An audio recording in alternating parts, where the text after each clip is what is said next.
Hey guys, welcome back to the Dime Comic Bros podcast. This is your new co-host, Rachel. I've taken Colin's place. We just found a random stranger walking by and we said, hey, we need help with the news. Do you mind? And I said, I don't mind at all. I would love to. I also like going into random strangers' house. Just walking by. Oh, hey, you want to come in? Yeah. Yeah, sure. Yeah. Why not? Do you have cookies? Honestly, more often than not, they say yes. They're like, yeah, it's really weird that you're here, but cookies are good. Yeah, I love the news. Ignore the screaming from the basement. It's fine. It's my kids. They're being rowdy today. I actually had to go to my new neighbor's house this week to ask permission to cut a tree down or whatever. And I was on his porch, I pressed the doorbell, and he started driving down the driveway. He was apparently away. But it was really funny that as soon as I pressed the doorbell, he started rolling down the driveway. So he gets out of the truck and he's like, can I help you? Like, being all gruff, like, what are you doing on my porch? I was like, hey, I just bought the place next door. He's like, oh, hey, that's you. Yeah, what do you need? It was pretty funny. Cock. And ball. He also might have only seen the long hair from behind. And then that would explain that would explain why he was grumpy when he exactly. saw you. He's like, hey, there's a hot chick. Oh, my gosh. Why buy a comic you might get as a surprise? Santa's coming soon, so you all better be nice. Anyway, new co-host has replaced Colin, because Colin's a loser. Mm-hmm. He turned 22 and cannot be bothered to be here. So this is a long episode. We have a lot of stuff to cram in. But don't worry, I'll only be here for a minute because I have to go do my job. There's a lot of... This is our job. This is your job now. I have to go do my real job. We're putting a lot of meatballs in the sub today. There's probably... Am I the sub? Yeah. No, the podcast is a sub, but I'm not connecting the joke. It's not making any sense. I mean, I was on the same page she was. It was like, I cannot help you with this. You're on your own, brother. Brother. Yeah. New co-host joined by Spencer and Jacob. Hello. I am the cock and ball man. I thought you were the Velociraptor. I'm not sure what that was. Ow. You deserve all of that. You just hurt yourself. He's going to be like, near the end of the episode, he's going to be like, so I read a book. It was really cool. It's true. Starting off from DC.com, the Eisner-nominated team of writer Christopher Priest of Black Adam and artist Carlo Pagulayan from Deathstroke are reuniting for a 10-issue Superman series, Superman Lost. The first issue of Superman Lost will be available at local comic book shops on March 14th. Superman Lost has been several years in the making, and it's been incredibly difficult for me to keep quiet about this, said writer Christopher Priest. I am absolutely delighted to be reunited with my Deathstroke team as we explore the emotional toll a tragic loss exacts. A man of steel from an alien species is ultimately the most human among us. And finding his way home is only the beginning. Superman's Odyssey of Solitude. After Superman is called away on a routine Justice League mission, Lois Lane awakens to find a complete stranger standing in her living room. The Man of Steel, home much sooner than expected, reveals that he, in fact, has been lost in space for 20 years. See? People do like it when strangers stand in their living room. Nothing and no one seems familiar to him anymore, and the timeless bond between them has been severed, or has it? Can love conquer all? Power of friendship! No. That was an unscripted joke that, came together perfectly. I don't know how we did that. Superman's 85th anniversary celebration continues with this all-new blockbuster 10-issue self-contained series from the creators of the Eisner-nominated Deathstroke series.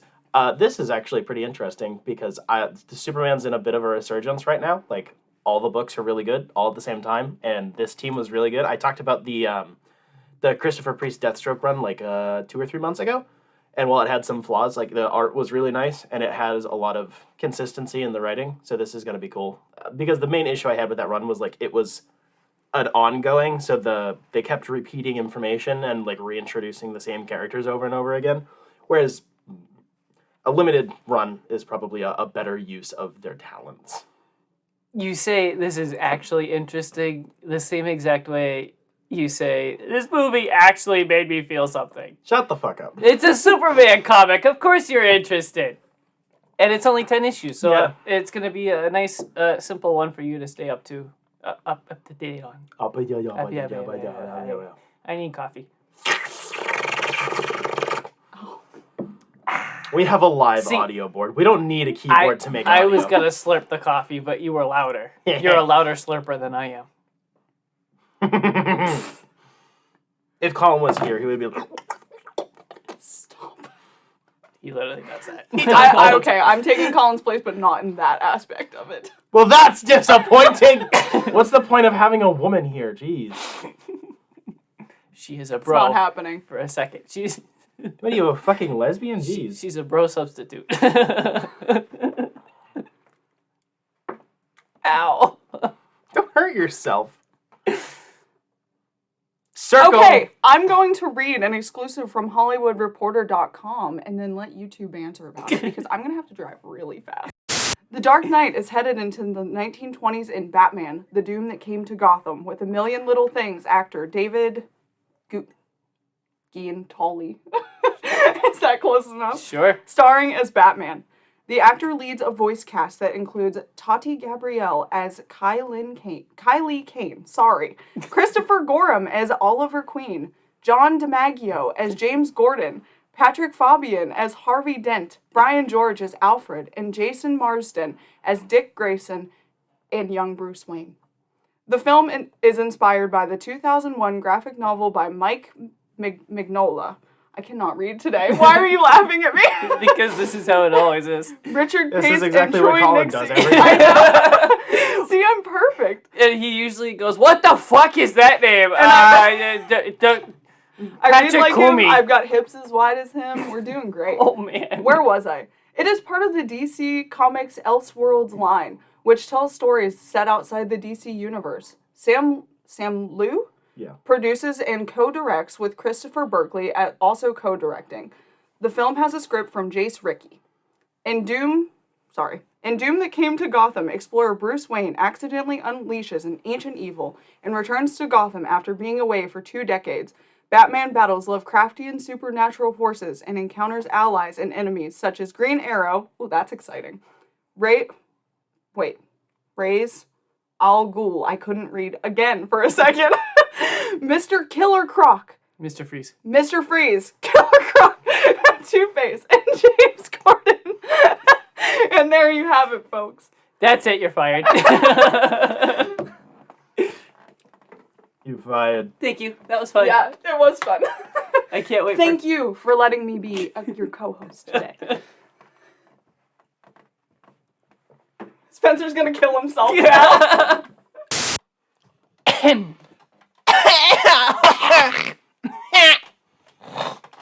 So, Doom That Came to Gotham. I'm looking forward to this. I remember reading it when I was younger, and I didn't like it. And then I learned to like Mike Mignola too much. And then I liked it. Colin will be excited about this, honestly. I think he's even kind of iffy on the book. Really? I think so. I remember we were waiting for... Doesn't hate it, but it's just fine. It's one of his weaker ones. Even one of his weaker Batman works. But it is really cool. I like the Lovecraftian element to it. Hopefully, fingers crossed, it's going to be one of the better types of the animated movies that they've been doing. Because there's like different... DC Animation is a fucking crazy nut house of a studio. Because like they have... There's just straight adaptations, which typically have one art style between them, but they might not. And it's like you have your Red Hoods, your Gotham by Gaslights, your Dark Knight Returns, etc., where they're completely standalone. They probably have the same art style, but maybe not, or like whatever. Most of those have been really good. Gotham by Gaslight was really cheap, but it was still really good, and they also changed the major twist in the book, which was fucking awesome. I wasn't so huge on the major twist, but it did look really good. Yeah. And then you have the ones in the... Used to be the old New 52-esque continuity, which was adapting some stuff, and then there's the one now, which is everything since Superman Man of Tomorrow. There's like 4 or 5 of them now, which are... They did Long Halloween as part of that universe. It's the new... The new art style they have going on that's like, it's not cell shaded, but it's like it's got weird line work, which I like. So I'm wondering which type this one's going to fit into. Because it's set in the past, I'm hoping it's going to be its own thing, but you never know. They might be dumb about it. oh, it's in continuity with that Green Lantern movie. You know, as long as it looks cool, I'll probably be down. Do you think it'll look Mignola-esque? I would think even Gotham by Gaslight definitely had a lot less Mignola-isms. It was like halfway between Mignola art and like BTAS art. It did look pretty good despite being cheap. It was mostly like the frame rate was really low. Like the animation was really cheap, but the physical designs were really nice. Hopefully it's at least that quality. That one, I think it was like a 7 out of 10. It was like good. It's fun, but it's nothing stupendous. And then the Killing Joke is its own its own tier of god awful in every capacity. You know. Yes. Also in Colin form, I came to kiss Spencer goodbye. Ew. Love you. Have Random fun. stranger kisses? This is weird. From StarWars.com. Lucasfilm Animation and Disney Plus released the trailer and key art for Season 2 of the acclaimed animated series Star Wars: The Bad Batch, with the 2-episode season premiere on January 4th of 2023, following the continuing adventures of the Elite Squad first introduced in Star Wars: The Clone Wars. So to Bad Batch. preface, More Bad Batch. we probably won't be covering this on this show. Correct. It seems like we all really enjoyed the first season. Yes. But there isn't as much to talk about as the other shows because it's shorter and a bit more child friendly. So it can And be. also, I'm way lost on the story, so... That too. Jacob still hasn't finished Clone Wars, so he's a little bit behind on what the fuck the galaxy is doing right now. I'm behind on a lot of things. This is true. But I'm behind on getting a behind. this is true. It looks really good. Like It does. I remember the thing that we're definitely ogling about the most is like the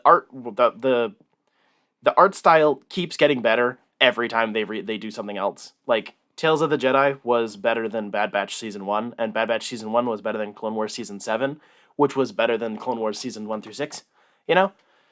Like, this looks gorgeous. The lighting is really where I think it's shining the most. The trailer had a lot of stunts in it, and I was kind of concerned about spoilers as I was watching the trailer, because there's a lot of hints, I guess, as to what happens, and it's like, I don't want to know these things. Yeah. So, hopefully they aren't big story points. They're just Probably like not. minor ones compared to what's left behind the Star curtain. Wars is pretty good on its Yeah. trailers, not spoiling too Yeah, much. yeah. I'm oogling over the new armor design so much. I love the really worn and like gray armored look. Ooh my gosh, and they have orange. Ah! If Colin was here, he would probably also be coming. Also, I Or just really you like would hate it. You really can never That is tell. true. It is notable that they're only doing a 2-episode premiere instead of like 5 episodes stitched together as a big movie thing. Yeah. I liked that, but that's a hard sell for like new people for sure. Like, hey, come watch a movie, and it's only the begin. It's like the first quarter of the TV show. You know, It's really not for new people, though. no, So because it's mostly a sequel to Clone Wars, despite only having like 2 carryover characters. Yeah. The Bad Batch were in the Clone Wars, but they were only there for 1 arc. You know, honestly, you and Colin are the target audience for this. this is true. So It is my favorite of the Dave Filoni headed up Star Wars stuff right now because Mando kind of dipped off pretty hard for Season 2. Like, yeah, it's a whole can of worms we're going to have to get into when we start talking about Season 3. It just kind of turned into, like, cameo fest, you know? All that fun stuff.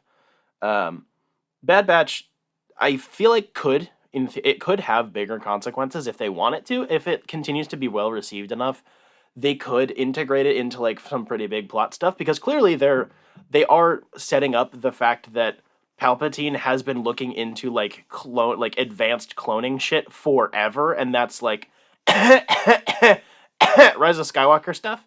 You know, I mean, even Mando did that a little bit, which I'm fine with. Like, it's a necessary part of the process. You have to try to tie that stuff right, in. and I think they're doing it. They did it fairly well. It didn't feel like it was overdone. And Omega's awesome. I don't know. I like New Zealanders because they're cool and stuff, but like, she's fun. She's not overly child cringe, which is nice. The voice actor is pretty cool. Yep. I'm really I need them to cross over with Boba Fett though, because we had what's her name? Ming-Na Wen's character from Mando and fucking Boba Fett's waifu. Damn it! What's her name? Boba Fett's waifu. Yes. I'm sexist. But like she was in Season 1, which was a cool little thing. Also, Cad Bane was there. I think it would be I think the thing that I was particularly speculating on when we were watching season 1 was waiting for how they're gonna, because it's clearly implied that like while she's Omega, like Boba is definitely Alpha. You know, like when are they gonna bring the characters together, and how is that gonna go? You know, because Boba Fett would be like a late teenager, I think. You were So, really, really close with waifu. Her name is Fennec Shand. Thank you. You're welcome. Damn it, I'm so dumb sometimes. It's like forgetting like the Shire. It's like it's the place where all the hobbits live in their holes, and it's like The ground, stupid. Yeah, exactly. I'm looking forward to this. It looks nice. Yep. I'm hoping. Last season was what, like 16 episodes? Yeah, something like that. It went on pretty long. It was a bit. It was definitely less. Clone Wars was like 22 to 24, except season 7. I think if they shorten it up to like 14, would probably be good. I like it not being. I still like the fact that it is like 50-50 episodic and serialized. There is an ongoing plot, but they are really good at just doing little like, and then they go get the baby Rancor because money. You know, like it's nice to have both elements for a wide demographic. The frog people. The frog. When is Frog Lady coming back? I need her in my life.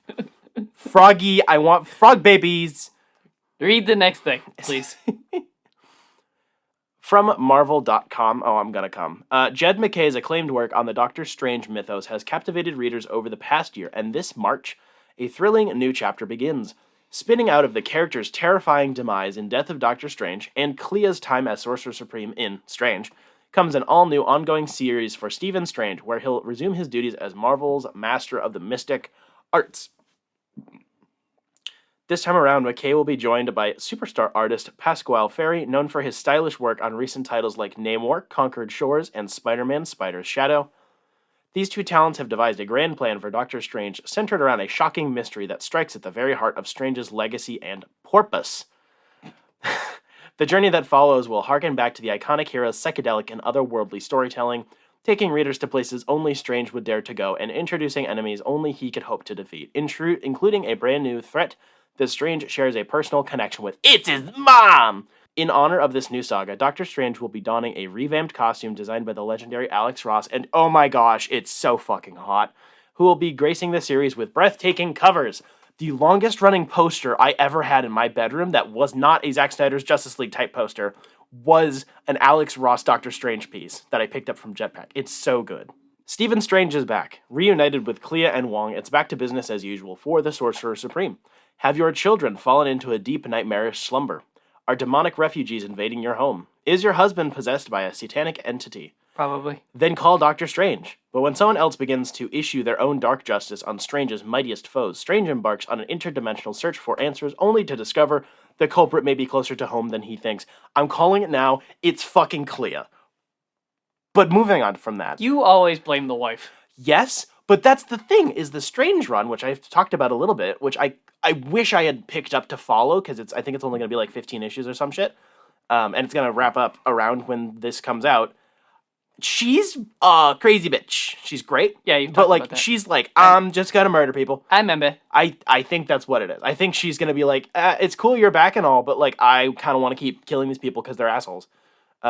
Understandable. The past couple of years of Doctor Strange stuff has been really cool because there was the Jason Aaron run, which was really well received, and then that kind of just ended on its own note, and then all the past 3, I think, years with Jed MacKay heading up most of it has at least been like good to really good. The Death of Doctor Strange event was really cool. The stuff with Clea has been fun. And then there's I don't remember who the creative team is on it, but it's the Doctor Strange in Purgatory book, which is, I'm assuming, it's taking place between these two events. It's while he's dead and he's just chilling and it looks like trippy as fuck, and Colin's like, I don't like it, because Colin doesn't understand trippy art at all. This is cool. I like that one of the less popular characters is getting pulled to the front, but not just because it's like bait for the MCU. Like they do that with other characters, like with Shang-Chi's been having that for a couple of years now. Is like it's not like the stories are bad, but like they overhaul a character to be a lot more like the movie or TV counterpart. It's inevitable, and sometimes it's cool when they integrate those things into it. Like they definitely did it with Iron Fist too. Yeah, and like Harley Quinn has been did that a little bit. Like after a lot of the adaptation stuff started getting popular, they kind of rolled some of those changes into the comics, and a lot of that stuff is really cool. But like sometimes you can just kind of smell when it's like really cynical. Bait.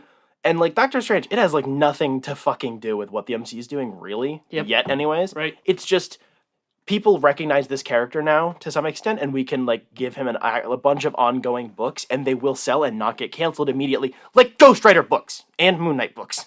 Anger. And also, Jed McKay is running on the Moon Knight run still, so, like, crossover when? Please? Are you gonna read this? I don't know, maybe. Maybe when it's gonna be based on my fucking review, isn't it? It's gonna be when I find it collected in a trade. That's fair. From Marvel.com, this year, Venom co-creator Dave Michelini made his epic return to the world of symbiotes in Venom Lethal Protector. I hate you. I know you do. I do it just to irk you. Venom Lethal Protector and the hit series took readers back to Venom's early days as a wicked web slinger. Now, prepare for round 2 as Michelini is back with another all-new 5-issue Venom saga in Venom Lethal Protector 2. Oh, I know.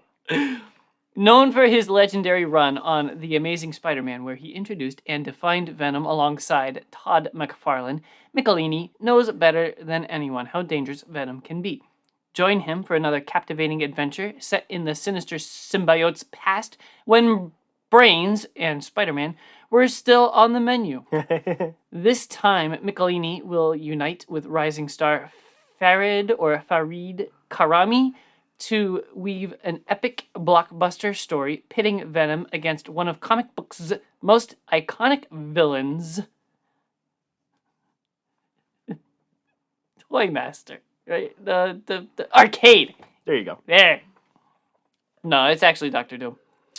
Swinging from the streets of New York City to the kingdom of Latveria, Eddie Brock is challenged like never before. What or who, and I think that should be whom, will Venom need to overcome the fiercest foe in the Marvel Universe? One thing's for certain, this monster's bringing the mayhem. I have a quote from Michelini saying, "One of the happiest parts of my career was when I was originating and developing Venom. So returning to that era is like having my own time machine. And to put Venom up against Dr. Doom, my favorite villain, sweet icing on the cake." This is cool. Yes, more Venom stuff. I like Venom. It's nice that they're... Venom. It's nice that they're not trying to brush the history of the character under the rug, because, like, he's... I think very firmly planted in anti-hero category. He's borderline just a straight-up good guy now. He has his batshit crazy moments, but, like, yeah, and he's, like, you know, symbiote god king. They have to make him do a bad thing so that he's the torn character. Right. But yeah, most of the time he's a good guy. Right, and, like, that's fine. It's just, the past few years have done wonders for his character in terms of just, frankly, making him more interesting and a lot less, like, one-note 90s villain-esque stuff. And it also depends on which Venom it is, too. This is true. And also, yeah, and then there's all the stuff with, like, his son and lots of crazy stuff. So it's nice that they're not doing what the stupid movies do, where they just make him a superhero who, like, maybe kills people, I guess. And they're like, no, we can go back to the time period when he, like, definitely was, like, murking the fuck out of people. Yeah. And, like, that's fine. Yeah. It's cool. It's just cool they're not, like, brushing it under the rug. Venom, kill people. Doom and Venom sounds like the stupidest, best thing on the planet. Like, that sounds retarded. I like it. Yes. I'm in. But what if Doom gets the symbiote? Oh, dear Lord. Oh, yeah. Oh, I'd love to get... I want the black sticky goo to go in through his eye holes. Yeah. Yum. Exclusive from HollywoodReporter.com. Call it DC Rebirth or DC Genesis. Maybe call it Identity Crisis or Flashpoint. These titles of past DC Comics event series aptly describe the state of Warner Bros. DC movies, which are on the cusp of a new era but not before a potentially messy transition period. There are 2 stories here. I'm just going to read both of them because they go together. A cleaning of the slate is common when a new executive team is put in place to run a studio or division, but there is likely little precedent for the amount of Clorox James Gunn and Peter Safran could spray as they prepare to launch DC Studios and guide superhero movies for the next half-decade and beyond.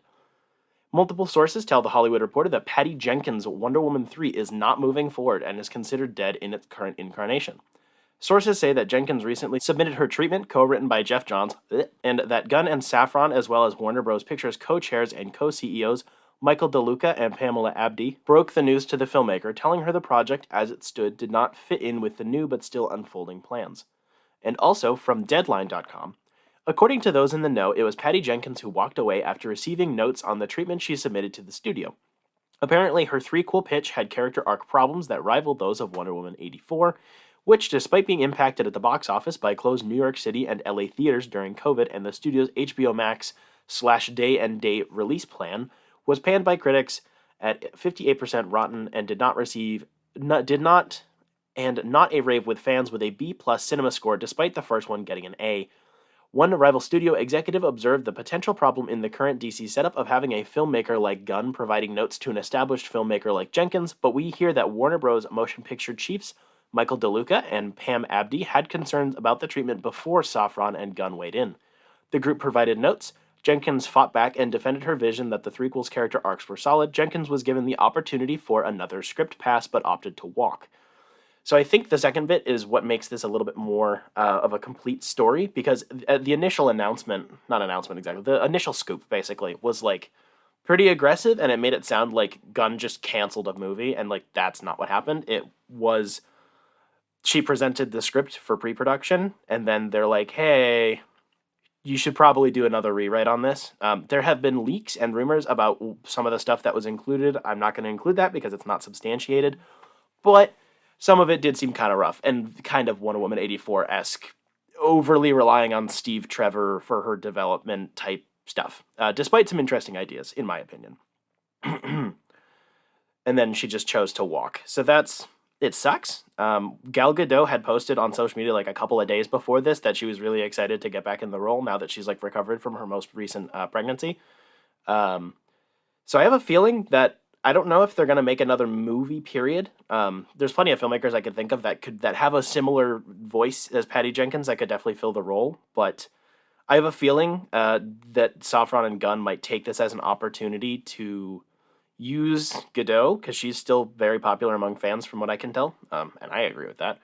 And give it a bit of a gap and decide who else they want to take this role, the stuff behind the scenes, in the director's chair and the writer's chair. I don't know. I don't feel like they would. I feel like the fact that they're willing to come out and say this instead of keeping it on the DL and like running after Patty Jenkins screaming for her to come back. Like, I think that shows confidence in they didn't agree with what she wanted to do. And they said, hey, you can tweak it to make it a little better, punch up the script a bit. They didn't just tell her like, fuck no, and go die.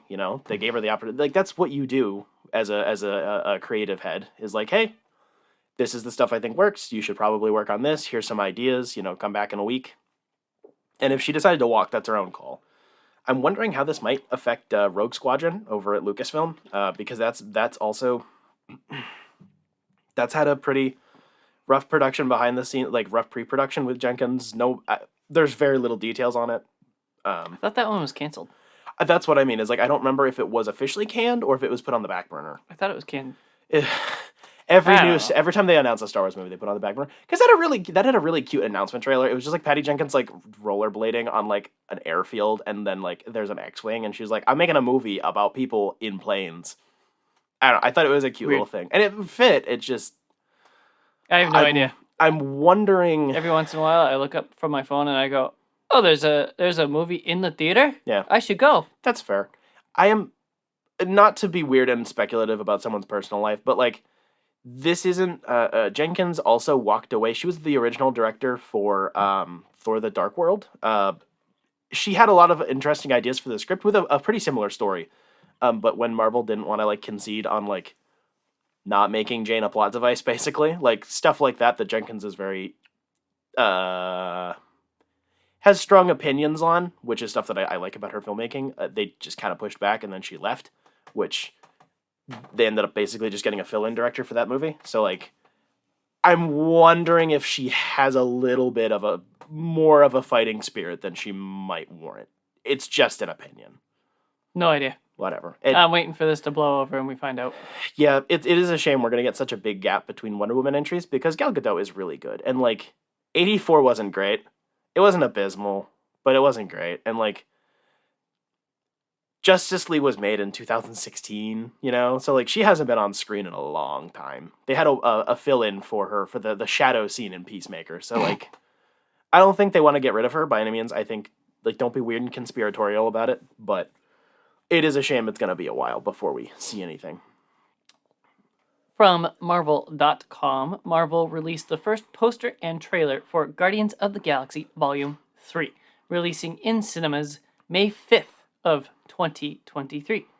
In this movie, with a really long title, our beloved band of misfits are looking a bit different these days. Still reeling from the loss of Gamora, Peter Quill must rally his team around him to defend the universe and protect one of their own.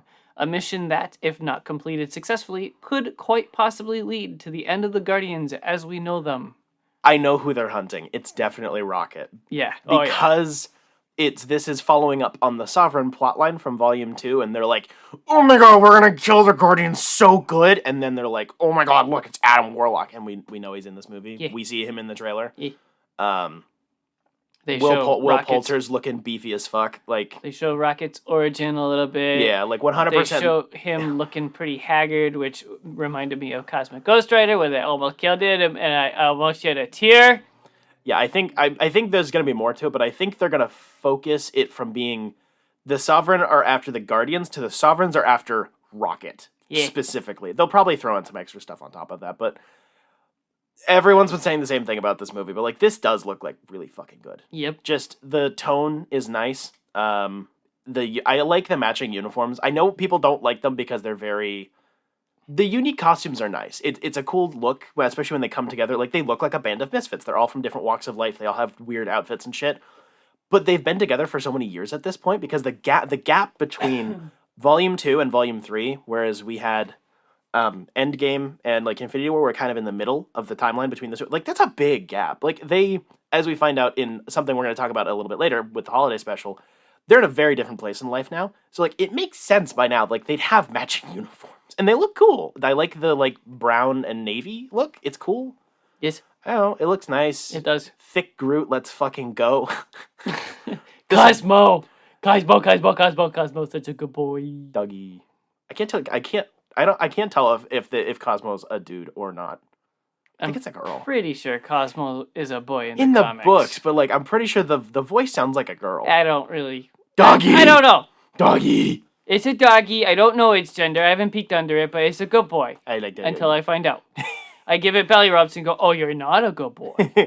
Oh, I'm so sorry. From comicbook.com, 2 of DC's most beloved superheroes are joining forces for an epic battle on Friday. In Marvel Snap. DC announced the first details surrounding Lazarus Pit Revenge of the Gods, a 4-issue bi-weekly miniseries that is set to launch in March.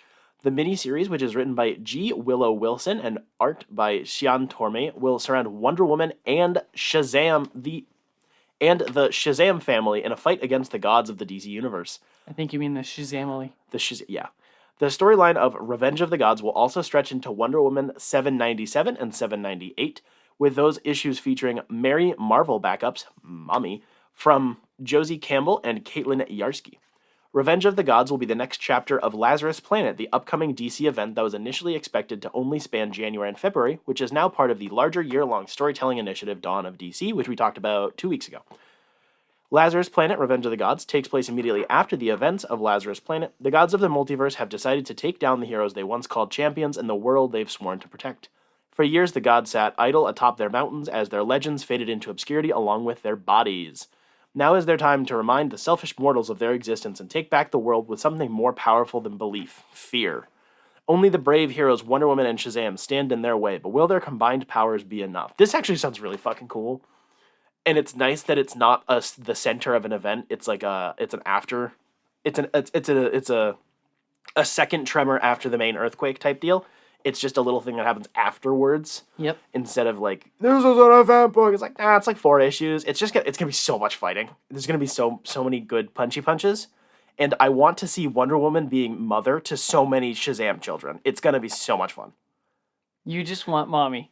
I want mommy. That's all that boils down to. I want mommy. It's true, but like it's a nice setup because they both obviously have extremely deep ties to mythology, and it's not it doesn't seem like that would like be too many, like too bloated of a lineup. You know, there are other characters who have a lot to do with the gods in the DC universe, but like I think these two as leads would be a good idea. That is the end of the news. It is the end of the news. So, because last week completely went off the rails because we're all special and dumb, we are going to be doing a 2 for this episode. This is the second week in a row I've made you do something you didn't want to do. Wow. You're good at twisting my arm. I know. Twist his cock and balls. No, twist. Grab his dick and twist it. So, we're going to be talking about the book we're supposed to talk about last week, Wolverine, Black, White, and Blood. It is a 4-issue anthology miniseries, part of a larger publishing initiative by Marvel, alongside other characters who have been given the same treatment. It is 4 issues with many creatives. Three stories per issue with different creative teams between all of them, given free reign, make a Wolverine story, in continuity, out of continuity. It's Wolverine, so his history is fluid anyways. And do it all in black, white, and blood, and gray. Is gray even a color? It's a mix of black and white. And technically neither of those are actually colors. So this is a single color, because red is the only color here. Black is no colors, white is all colors, and gray is all of half the white non-colors, you know? Anyways, so this came out last year, I believe, was when the last issue was published. It might have been early this year. It started getting... say even the year before last. Maybe. Partly. So yeah, we have a total of 12 stories. The Beast Within, I Shall Be a Wolf, Cabin Fever, Unfinished, Sug My Nuts. No. So yeah, they all take a different period of Wolverine's life, and they do, 8 pages probably, maybe 10? Yeah, ish. Around, yeah, like 10-ish pages to just tell a little short story. Some of these are directly connected to a couple of the more recent Wolverine stories, like Patch is a new, quote-unquote, new alias of Wolverine, which is from him like 30 years ago, but it's a new storyline that's been explored recently, and there's a lot of stuff that connects to old stories, and just some random bullshittery. On that, my biggest complaint is issue 4. I'm pretty sure 2 of the 3 issues say this takes place between these issues, and Yes. that drove me crazy. I do agree with that. And also because those 2 were kind of the weakest of the book, it landed on a dud. Yeah, hard. But not to totally rag on that, it's the second to last story, I believe. It's Wolverine. They look good. Yes, but it feels like they should have been just part of the run. It felt like a crossover event and not made for this book. Sort of. I'd say more like it feels like a kind of like a deleted scene. Like it's something that like you could have put in and it would have been better that way. But like it's still nice to have. Like because this story with Wolverine, this is after one of his many Japanese wives has died. So he's just being an alcoholic, and then Mystique is like, "Hey, buddy, you want to fuck?" And then he's like, "No," and then they fight, and then he runs away. Like, this is a nice little story, but the fact that it directly, it's surrounded by other stories, and it has to reference those issues is really annoying, because I haven't read that story in a really long time. Like, I read that 4 or 5 years ago. It's been too long. Yeah. So it was pretty rough to end on those issues, but the first 3 are amazing. Yes, the first issue of this book runs like fully gassed up, like pedal to the floor. I mean, the Deadpool book was kind of up and down between issues. They all kind of leveled out to being like the same quality. There's like 2 really good ones and like 1 fine one and like 1 kind of not good one per issue. This one, the first issue was like 5 out of 5. Like it's fucking perfect. Absolutely. It starts off with a big goofy story and like.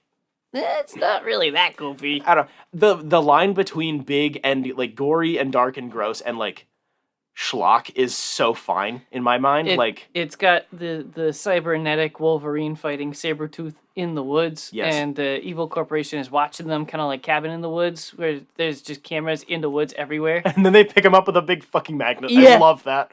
The next story, it's like picking up your action figures to move them to a different play box. I love it.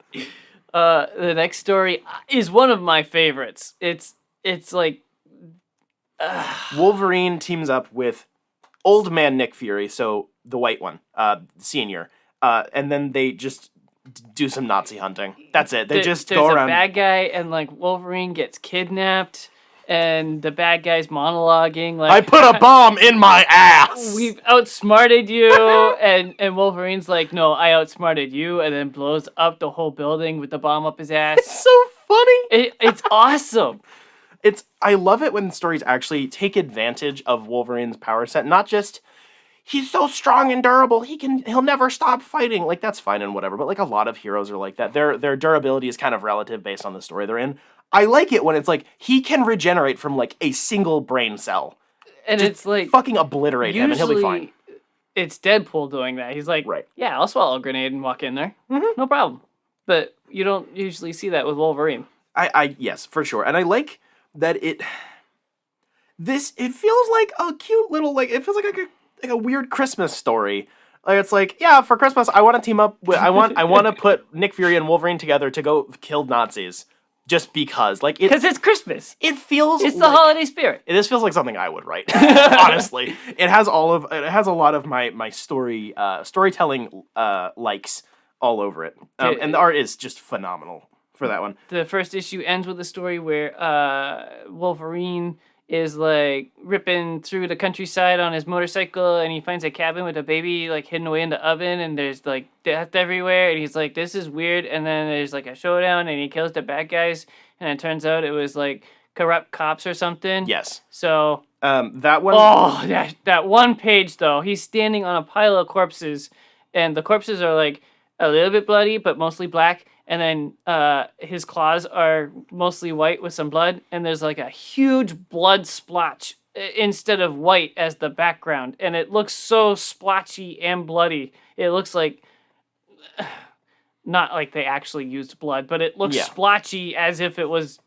blood. Yes. So it looks so good. I really like the art style for this. It has a little bit of like a Saturday morning cartoon vibe to it almost. It's hard to describe. I don't have a lot of art words for it. But this is, I think, this is it's like the second best story in this book in terms of demonstrating Wolverine's like mind state, because he like, there's something with a lot of Wolverine stories that, in a way, kind of like Deadpool. There's so many different ways to write Wolverine, and I think most of them are dumb. Wolverine doesn't actually like killing people. Like, it's something I think so many stories miss. Like, he's the best at what he does, and what he does is not nice. Like, whatever. Like, yes, but Wolverine doesn't pick fights, unless it's with, like, the X-Men. Like, he doesn't pick fights. He doesn't go around looking for trouble most of the time. Trouble finds him, and he has to get dragged into it. And I think this story really nails that. He's just going out on an exploration to go do stuff in the Canadian wilderness, because he do be like that. Yeah. And then he gets wrapped up in this weird thing with a bunch of local cops and stuff, and like the last couple of dialogue panels, I think, is what this book really like got me on. You see this like this big, well, I mean, he's short, but like big, stocky, bloody, angry looking fucker holding this like clean little white baby that he's trying to protect from all the stuff going on. And the voiceover bubbles we have, she came through a bloodbath without a scratch on her. Like me in a way, only my scratches heal after I get them. Then the fever passes. So the red vision. The red vision. And I go back into the cold. The cold I can handle. I like that it acknowledges every time he has to go like berserker mode, it's still traumatic for him to like stand on a pile of corpses. It's not like he gets off on it. He's good at it, and he gets enjoyment out of being good at it, but like, he doesn't really take pain in people. He doesn't take pleasure in people suffering. Yeah. It's a really fine line to walk. And there's so many Wolverine stories that they don't get it. And it bothers me. I love that each issue ends with an alternate cover. Yes. And then you turn the page and you get the actual cover of the next issue. It's very nice. It's not just a huge dump truck of alternate covers at the end of the book. Yes. I like both options as long as they include them, but it is nicer this way. I like mixing them in a little bit through the book. Yes. The next story is the first in issue 2. It's Wolverine and Sabretooth doing a fight. Another fight. This one isn't as good, I think. The artwork is... it's a lot more white. There's not very... It doesn't mix in the blood very well, and the blood kind of stands out. It's not shaded. It looks like just a hard red pen. A little bit, yeah. But I do like the fact that it's Sabretooth working for somebody else. It's not... like, it's the last page. This really gets to like the whole mutant question, you know. Are they gay? No, I mean some of the mutants are gay. There's a lot of mutants that are gay actually. So he rescues this local doctor who's like performing operations, and like he's trying to basically, like they always do, try to eliminate mutations and whatnot. But because he got wrapped up in stuff, Wolverine still saved him. You know, so this guy's sitting in like a hospital bed. Wolverine comes in wearing his fucking cowboy hat. You know, the guy thanks him, and he's like, "I didn't do it for you. You think people like me are a disease to be cured, that we're less than you." And then the guy's like, "Oh, is there anything I can do to repay you?" And he's like, "Find a new line of research, for your daughter's sake." You know, like it's so. There's so many of these teams that like genuinely understand what the different themes of like the X-Men side of the Marvel universe is about, and it just this got me a good bit. This book in general just hits emotional beats. It really does, really well. I think Colin has serious brain damage. This book is so much more enjoyable than Deadpool. Yes. So the next it story... looks better, and it's got much better writing. I think I was saying before we started recording that the short story format works better with Wolverine. It's like he finds a cabin where he's just walking by and he smells blood. He's like, "That's weird," and boots the door down and solves the thing. And it's just a quick and easy adventure. But it's weird because we talked about this when we talked about the Deadpool book. Like there are plenty of really good stories in that. It just... Deadpool is a mimetic character. Like he's a walking meme. Not just because he references memes like IRL, but like the term, like coined by Richard fucking Dawkins. Like little kernels of he dances stuff through the no man's land of a war and just jokes the whole time. Right. And he just needs scenarios to make jokes. There aren't usually good stories that come out of Deadpool. Right. Every once in a while, but it isn't the highlight of it. The highlight is on the character interactions. And there's a lot of the stories in that definitely got that right, for sure. It's just weird because, like, as a major collection of, like, you would think a bunch of short stories of Deadpool just doing the most insane batshit weird stuff would be, like, pitch perfect. But there's just enough of the stories that kind of fell on their face a little bit, especially on the emotional side. When Deadpool can be, like, a seriously emotional character when he has the right writer. Right. Wolverine also makes a lot of sense for this because, like, he's lived such a long life. He's had so many different periods of life. He has, like, 15 different aliases that all have comic lines because he's just lived for so damn long, you know? So the next one is him at a diner getting food, and then the waiter and him get kidnapped by Arcade because Arcade is a fucking degen. Arcade is like the most obnoxious piece of shit in the X-Men universe. He's the X-Men's Riddler. This is a known thing. I was gonna say Kmart Special Joker, but okay. He's a midway point between the two, kind of. He's also one of their only villains or antagonists that isn't a mutant. And I think when they go to do an X-Men story, I want them to start with Arcade because I want to see new stuff we haven't seen before, and I want them to like not have it all be mutant v mutant stuff because that kind of loses the point of it. Like, when it's just mutants infighting, it's like, well, no wonder the humans want to wipe you off the face of the planet. You guys don't stop fighting. So Arcade kidnaps Wolverine and says, "I have a tower of pain or something. You gotta climb to the top and stop the bomb or something." So there's all kinds of traps that Wolverine has to work through. Yeah. And I love about this story that there's a little loading bar at the bottom of the page. There's literally a loading bar with Arcade's screaming skull or something. Yeah, it's like how far up the tower is he? Yeah. I like that. For a short story, it's not as if this was a bit longer, it would have felt more useful. It's only a few pages long. It's still a good use of the joke. It's a nice little thing, and I really like with the Arcade design. This is like his normal default outfit. I like that the red is his hair and the polka dots on his massive bow tie. It's a cool look. Bro got the drip.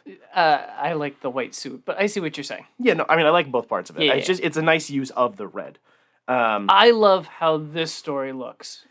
Wolverine is in Japan with one of his waifus.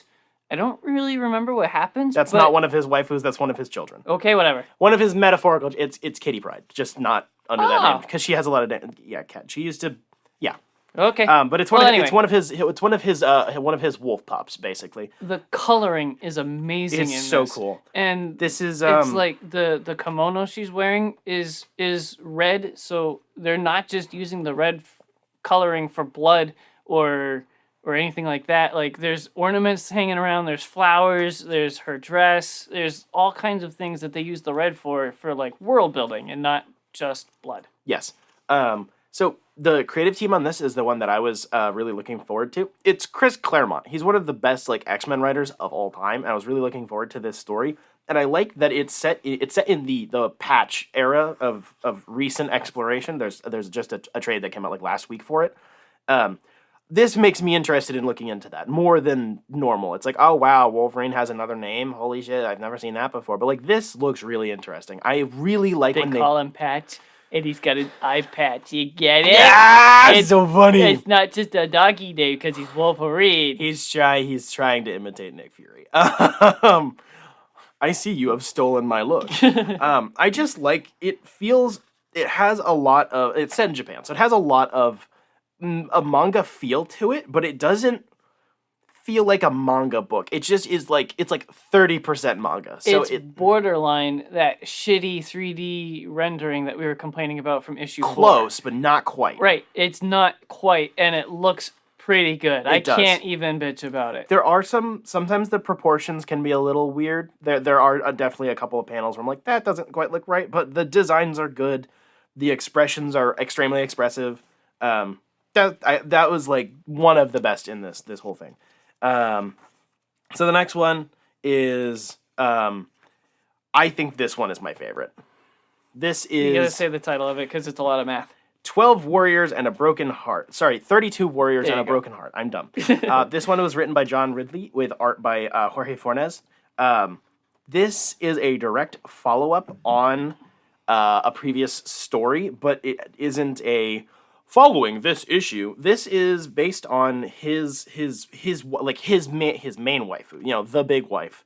They had a kid, and it's basically about how Wolverine's like the worst dad on the fucking planet. Sorry, which wife? I'm gonna butcher this name. Miracle? Right? Mariko, yes. Yeah. I really like how it emphasizes that Wolverine's always gonna be doing this. Like, it starts off, it does one of those in media res openings where it starts in the middle of the action, and it's like... You're probably wondering how I got here. Yeah, it's a cycle. It's like every time Wolverine will inevitably fall in love again, he'll have another kid, the kid will be traumatized by their life, there'll be family infighting, and then, like, the kid's gonna, like, die or something. It's an inevitable part of his life, and I like that he's self-aware of that. The art here is really nice. I love samurai movies. Yeah, it looks like a samurai movie. And it... With the harsh coloring and, like... all right, sorry, not harsh coloring, but harsh tones. There's very little shading. Weird offsets. Usually when stuff is, like, really flat and, like, not super lined, I get bothered by that. Yeah. But it's just the amount of lines that are necessary and, like, nothing more. It helps make it look like old quality film. Yes, and it rests a lot in, like, fully shadowed out frames. Like, it's just plain color background. It's black, white, or red, and then, sometimes there's stars or whatever, but, like, it's really, it focuses on... It makes the action so visible and really easy to imagine watching because the backgrounds are simple. There's no confusing depth of field or anything like that. And it is, I think, the most tragic of all of the stories because his kid kills him. I think this is definitely top 3 from this whole book. Oh yeah, definitely. The next one is Wolverine going to a bar and hanging out with Cosmic Ghost Rider, who recently pulled into the main Marvel timeline for reasons I haven't looked into yet. But he's just chilling, and he's like, "I can smell violence on you," and then a big duder goes into the thing, and then they punch him up because Juggernaut is an asshole, and that's it. It's a nice bar brawl with Cosmic Ghost Rider and Wolverine, and they finish it with a drink and go, wow, have a drink, butter. Exactly. It's written by Donny Cates. It is, which is really good. There are some panels where the art is a little hard to make out. There isn't a lot of depth to it. It's really scratchy. It is very... There's a it lot feels of like it's scribbled on like a bar napkin. Yeah. Which is probably the point. Yes, and there's a lot of it which I think works really well. It's just there's a couple of panels where it's a little... It's overshaded. yeah, it's a lot of cross hatching. I've had literally one art class, and the teacher was like, "Here's shading. Don't do it. I hate it when people overshade. I'd rather no shading than overshading. So don't do it." I disagree with that standpoint, but I agree with the idea. I do really like this panel, though. I like how Cosmic Ghost Rider looks in this art style. He doesn't have a helmet. It's just a black skull face, basically, and a lot of fire behind it. It's so cool. And he's charging in. This is good. I think the writing is the thing that really nails it here. It's just a nice little punch-up.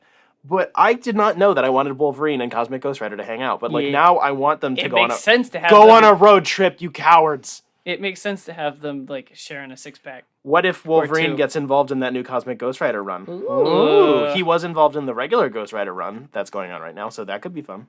The next one is Wolverine and Magic going to the Savage Land because AIM are bad and are doing AIM things.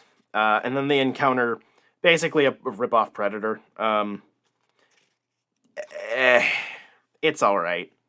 The art doesn't look that good either. This is the shitty 3D stuff that I was talking about. Yeah, see, I think it's I think what it is that I don't like about how they do because I don't think it's like actually, it's not like literal CG renders. It's the way that they do it digitally, whereas it feels like it's like they're putting like a texture map on it, like digitally, like you know, in a video game or whatever. Or like I was going to say, I talk gamer too. Yeah, like when you make like a CG render, you have your however many polygons to make your model, your like skeletal rig, and then you basically just put a slap of like a skin on it. Like that's basically how it works.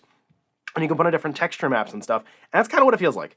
It feels like they made everything digital, they drew it all up, and then when they're in either the shading process or maybe it's part of the coloring process when they do this, I think it's shading again.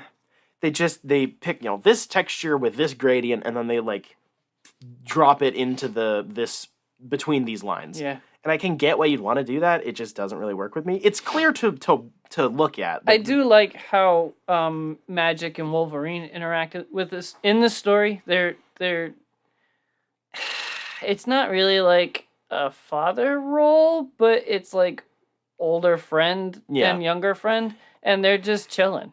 Wolverine has the best relationships with the rest of the X-Men, mostly because he's been overexposed so much, so like you kind of have to get good at writing him. Yeah. But it's either they are his child, they are his sexual rival, they're the person he wants to fuck, or they're like the guy that he hangs out with. Sexual rival too. I mean, yeah, like, and that's it. Like they all fall into those boxes, and it's like this is the like.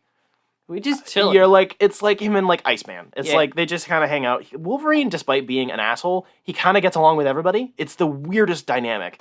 And it's nice that they went on a little romp. Like the last page is cool, but like that's about it. It's just a little bit of like, oh my gosh. And then we get to issue 4 with the 2 crossover issues, and then the one at the end. So the Art of Loss, the one where Wolverine is drinking because his wife died. Right. And I really like the art in this. Yeah. And the writing is good. It's just the fact that it's like, I should probably Google what the most recent issue was to make sure I understand the context. I love that they used Mystique because her hair can stand out because of the red. It how colors work. And them fat dick-sucking lips. My goodness. It's true! My goodness. She chooses that form. She does. It's great. I love this. It's up in the air. She might be older than Wolverine. She is another one of the very old mutants who we don't really know how old she is. So it's weird because they have, despite the fact that they're pretty much always at each other's throats, they have a very interesting sort of dynamic. It's weird. I'm not going to put it on like the level of like Charles and Eric type thing, but it's, I guess, closer it's to the... close, yeah. It's similar-ish. They're not, like, such ideologues, but, like, they have a similar, like, in some reality, we could have been friends, probably, but, like, that just can't happen now. Right. The action is really good. It's so bloody! I like it. Storm shows up in her fucking 80s Mohawk phase. The next story is the one I really don't like, which is disappointing, because Wolverine fights sharks, which is great, but I don't really like it. I don't even remember this. It's just Wolverine going on a mission to go kill assholes. And, like, that's fine. And then he gets thrown off a boat, and there's sharks. And he kills the sharks, and he feeds the guys to the sharks. The art's all right. it just, when I read it, it didn't leave an impact. I breezed through it and I was like, okay. And then I moved on to the next one. Oh, I remember liking this one. And then the last one, I don't like either. Fantastic pencils. Very good pencils. The pencils were done by Paulo Siqueira. Yeah. It's the last story. It's Sticks and Stones. It takes place in the Savage Land. He's hanging out with fucking what's his name? I was gonna say. I don't know who he's hanging out with. Hold on. I know the pencils are amazing. The dinosaurs are so detailed. Yes. I mean, all the way down to the trees. The blood looks amazing. It's nicely shaded. Yeah, it's kind of a dumb story of going to the Savage Land with some guy that we can't even remember and just killing dinosaurs. He's a pterodactyl man. His real name is Carl. I don't remember what it is. I like that that they stop fighting to go get rid of the actual bad guy. You know, instead of having their little punch up, they're like, okay, we'll stop fighting for 5 minutes because there's like an actual evil guy here. But it kind of felt like, why are you trying to make extinct the dinosaurs that are on one island that Marvel has made up? But the whole thing was dumb, but it looks amazing. Yeah, it does. It is weird. I don't think I've read a story in the Savage Land that I like. True. I love the concept. I love that it's like, yeah, I guess the Savage Land is relevant to the 2015 Secret Wars book, which I love, but it's not like a major element. It just is there. Right. It's a fucking magical island in the middle of nowhere that it just has like old extinct creatures on it and like weird mad scientists and shit. It's a cool idea, and it's nice to make little like bottle books, like a little bottle episode where it's like, and Black Widow goes here because reasons, and like she punches a dinosaur in the balls. It doesn't have to have an effect on anything, but it never seems like they care about it. Would you rather these books be laid out like Deadpool, where it's up and down, usually it leads with a good story, has a middle story, and then a shitty story each issue? Or would you rather it like this book where issue 4 is a dud?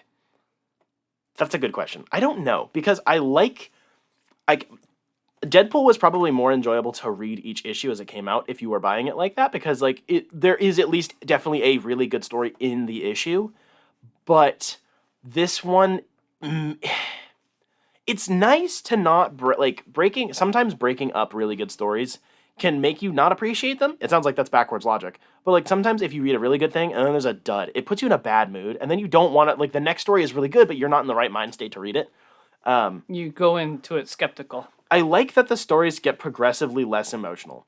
That's something I do like. I like how it starts off. The first 2 issues for sure are a lot more of the character and tragic backstory and death and destruction stuff. And then the second half is a lot more, they just punch things and kill dinosaurs. Yeah, like they kill dinosaurs. That doesn't mean that everything in the second 2 issues is bad. It's just it's weird. I don't know. If I was an editor, I would have no idea how to string these together, because I think both options are valid. I like this Wolverine layout because we have such a high opinion of the first issue and the second issue. Like, this is a banger book up until the 4th one, and even then, it's like, it's fine. Yeah. I mean, there's things that look nice, but I want to go back to issue 1 and read it again. that is very true. I'm way more likely to reread this than I am the Deadpool book. I'll keep the Deadpool.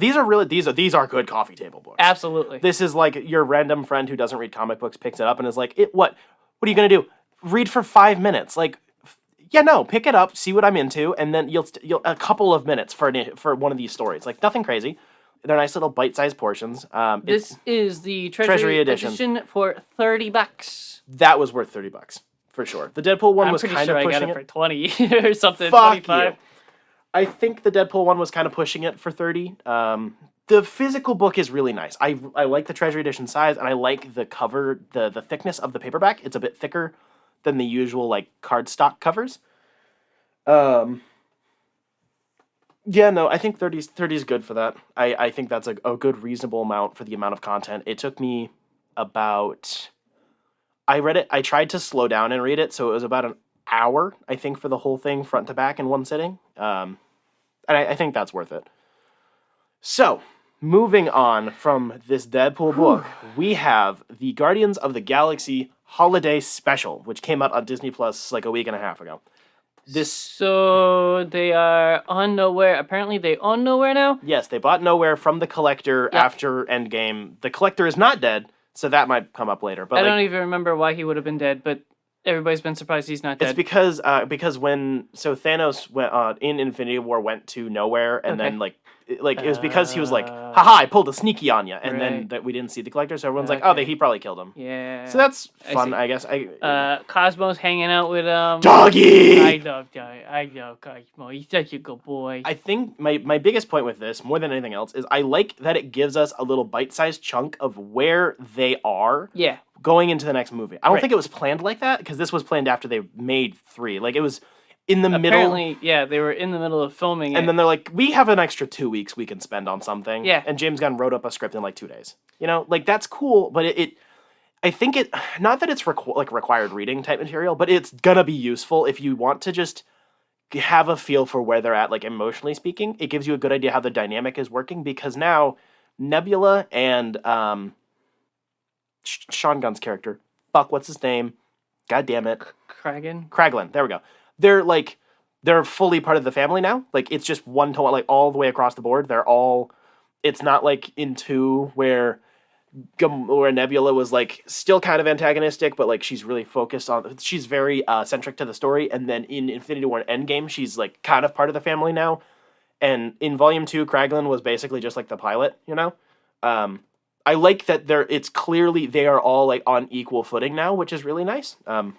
I think removing Gamora made room for that, to be fair, because then we can focus a little bit less on the romance. So anyway, it starts with an animation of Peter Quill being with the Ravagers, and he's trying to have Christmas, and Yondu comes in and says, "No, this Christmas thing is stupid. You're a dumb kid. Stop Christmasing." And then at the end of the movie... No, stop it! And no. It's bookend. Stop it! It's Stop! Go. Yeah, no Christmas. So then... some of the Guardians know about this story, so they were like, well, we got to do this Christmas thing for Peter. And living man-child Peter. It's really cool how Peter's basically built a lore about Christmas, like telling everybody about it. So funny. Nobody understands it, so it opens with a nice rock song about what they think Christmas is. That song is surprisingly good musically, but the lyrics make me cringe so hard. It's funny. It's supposed to be. It's supposed to be like, what the fuck? Right. It's Honestly, a really good opening. The performance made me cringe more than the lyrics. Really? Yeah, it felt like, hey, we hired a band to do a Christmas song. That's fair.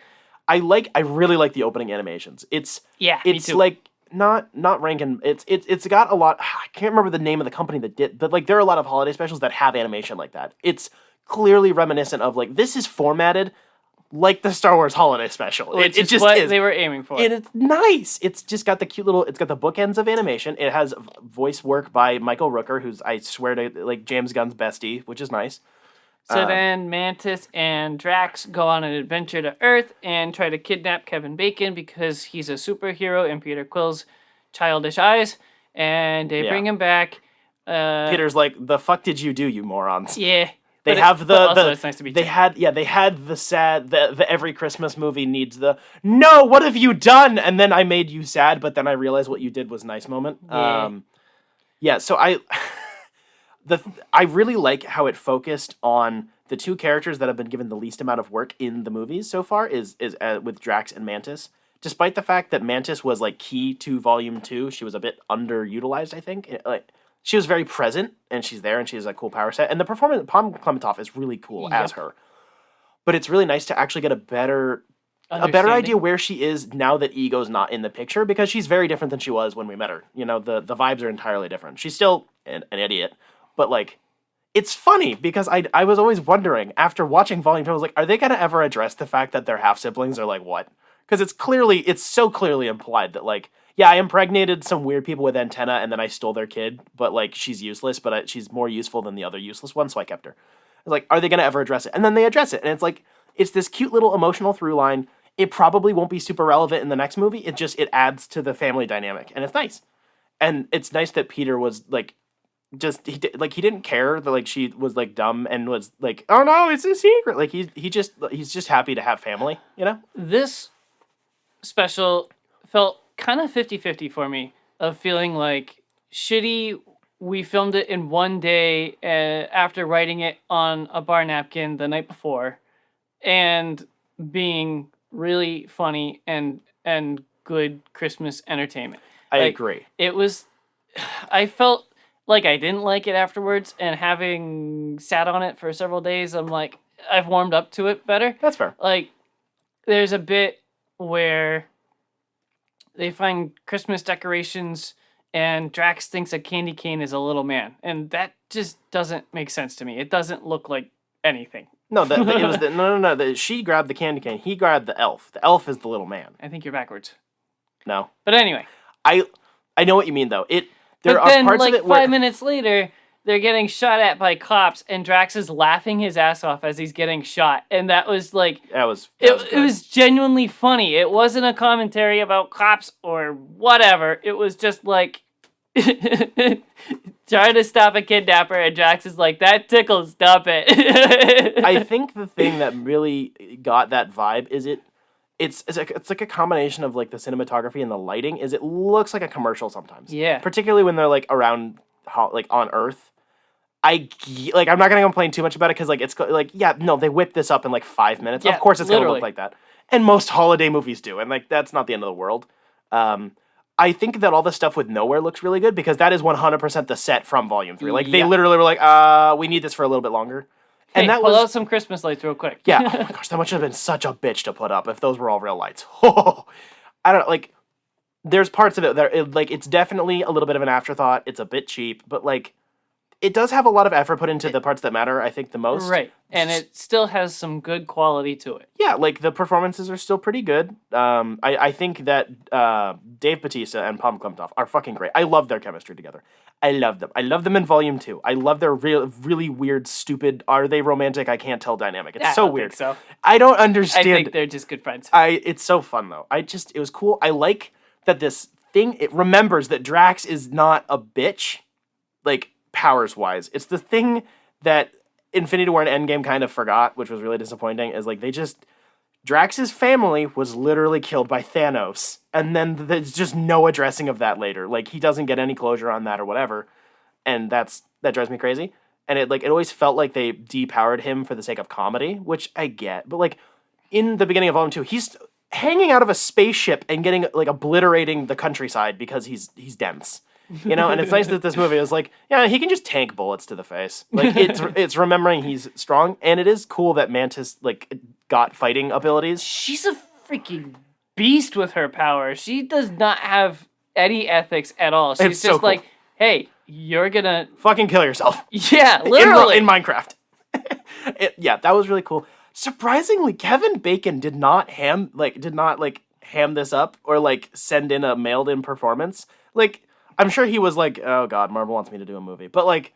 He's done one before. I mean, this is true. It was written specifically for him, which is very entertaining. And like, I guess James Gunn would have either not done it or like done a rewrite to pick somebody else. But like, I was surprised that like Kevin Bacon was like actually pretty cool in the whole thing. Like, Kevin Bacon's kind of a meme actor at this point. I was gonna say he's kind of the flattest thing of the movie, to be honest. He is, but he's still fine. It doesn't feel like... He's playing him, and it's really tough to do when you don't have... a shtick. Right. I don't know. It just didn't feel like he was being like really lazy and collecting his $10 million fucking paycheck for 10 minutes of screen time. The ending musical number was nice. I like the little gift exchange at the end between all the people because there's some of them that are like gag gifts, and then Nebula gives fucking Rocket Bucky's arm, and it's like simultaneously I want to see that fight happen, but also I love that we don't see it happen. It's just like, just don't ask. I think she slept with him. I cannot. I love that he's got this weird fetish. It's so funny. I fucking love it. Artificial limb fetish. It's so funny. Like, that's good. It's weird because I think those two characters would actually be pretty cool together because they're both like traumatized soldiers with cybernetics and stuff. Yeah. That would be cool. Cosmo giving Kraglin a rat was like, wow, look, Dougie. I think it's so funny that Rocket and Cosmo are hanging out. I think it's a good dynamic. It was like Cosmo was kind of threatening Rocket, and Rocket threw him a treat, and he was like, "Okay." I really like it. It's now. emphasizing how like they're not making Cosmo like human levels of intelligence. Like, Rocket is a person, Cosmo is a dog, smart dog, still a dog. Yeah. Cosmo looked really good too. I was gonna say, I think there's definitely some parts where they probably had a real dog, because most of it looked pretty good. When he was like kind of talking was a little weird. The voice is nice. The suit is cool. It's nice that they are following up on that, because Cosmo was seen in one of the collector's cases on Nowhere, so it makes sense. They buy Nowhere, they got all the free shit that comes with it, including Doggy. Groot, I loved Groot's presence. I love that he gives him all these little figurines that like recaps the special, and then when he gives it to Kraglin, I swear to God, James Gunn's love of his brother and shoving him in everything he does is the best thing he does. It's so good. It's like, because Sean Gunn does the mocap for Rocket, and he does mocap for all of his other movies as well. He's always there to help his brother make his movies. And then he's forcing him into this lead role in this fucking movie, and I love it. It's like, oh, you want a cameo in my movies? You're a main character now, deal with it, you know? And it's like, and then Groot gives him a little model, which is a model of him opening up the model of him opening up the model. It's so funny. It's like, I don't know how the hell Groot made those. No idea. That doesn't make any sense. He grew it. It's okay. To be fair, though, the I Am Groot shorts did set up the fact that Groot likes crafts. But also Groot was a child, so of course he liked crafts. I don't know. I like the thick Groot. I like that it's visually distinct from the older Groot. You know, his son is different. He's got the baby head on the meathead body. It looks like a real suit, even though it's not. I liked it. It was okay. I will add it to my annual. So like every year for Christmas, I have like 50% of the holiday stuff I watch are things I like that are good for a rewatch, even if not all of them are great. You know, it's dumb, stupid shit I like that's fun. Die Hard. Die Hard's just good. And then we have the other half where it's like I try to filter in, like I want to check out some of the shit to see if any of it's decent. You know, every once in a while there's something. And I think I'll add this onto the holiday rewatch list of stuff I like. It's got plenty of flaws, but like make more of these damn little presentation things. I swear to God. I said it when Werewolf by Night came out. Every year we need a Halloween special and a holiday special. Fucking eat my ass. The post-credit scene says, "Oh, now we have to do another one," which they won't. The Guardians are gonna be like all dead, but like I heard another nerdy show trying to compare this with Werewolf by Night, and that's not fair. No, one's made in there, which is, I think, the point is like they're not even remotely comparable types of movies.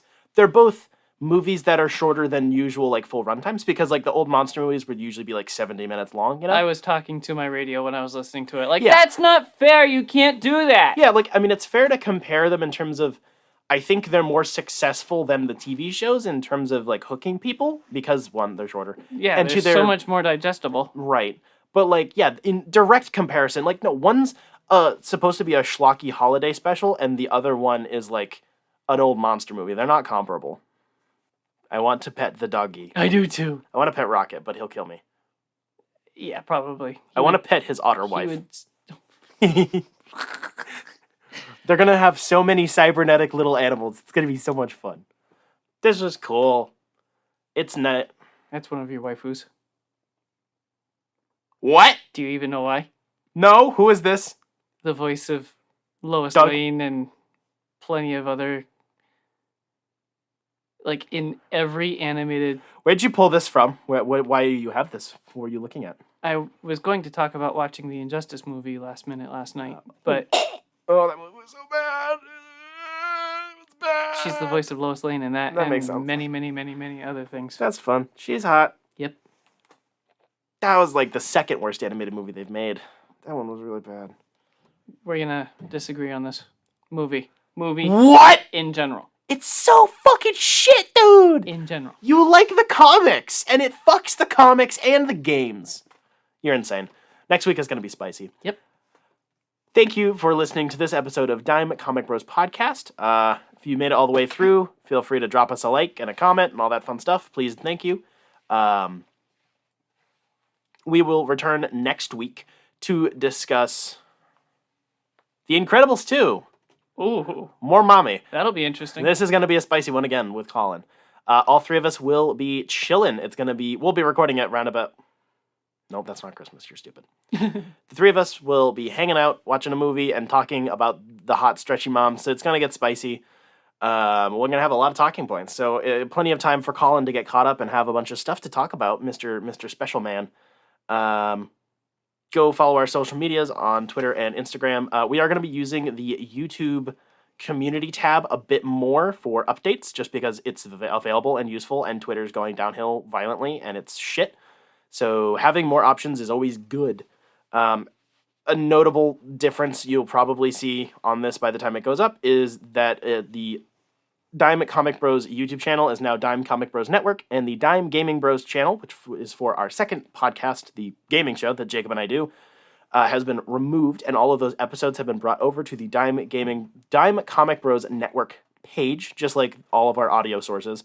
And we did drop an episode in the past week about a couple of games and the Mortal Kombat movie, so feel free to go check that out. That'd be appreciated. Just a notable change of business. I have a different way of presenting this next point. We want to thank our patrons for supporting this show. We are a non-profit show. Everything that we make off of Patreon goes into the show as far as microphones or software or coffee. Beer for our after show happy hour, where we just sit around and talk about life and stuff and things.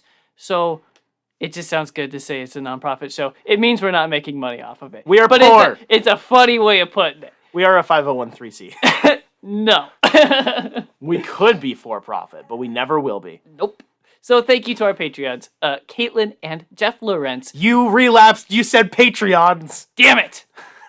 Yes, a thank you to our two patrons. Patreons are like symbiotes. Oh my gosh. Aha! I hate it. They are another element that the comics need to explore. You make me angry. They give us lots of support, and we appreciate it. If you would like to support this show and get exclusive access to Dime Comic Bros Happy Hour, as well as Dime Gaming Bros Happy Hour, some exclusive clips and segments otherwise that get cut out of our shows, early access to all of our episodes, typically by a couple of days, sketches and art commissions done by Colin, and plenty of other crazy stuff, go ahead and go to patreon.com/Dime Comic Bros Network. Also, a special thank you to Jetpack Comics and Games in downtown Rochester, New Hampshire. I will be there very, very soon to pick up our last issue of Duo Powerbomb. Oh, yeah, we're talking about Duo Powerbomb number 7 next week. I forgot. Yeah. They fight God. Yeah, it's gonna be good. Oh, boy. Yeah. Jetpack Comics and Games helps us a lot. They have the poster hanging up and our cards and our stickers, and for some reason they love us. I don't know why. No idea. I'm pretty sure Spencer gave the owner sexual favors a long, long time ago that he never forgot. We'll run with that story. Yeah, go show them our support. Go give them our love. In this fancy holiday season, there's a shit ton of sales going on. Yeah. So go give them your monies. Give us your monies if you have extra monies. Or give us your monies so we can give them our monies, which used to be your monies. Goodbye. I like money. Hello. I like money. I like doggy. Cosmo's such a good boy.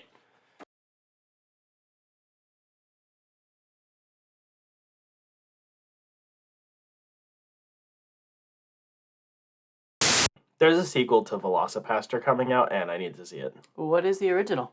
Velocipaster. Holy shit. What is it about? Attachable cock. Detachable cock.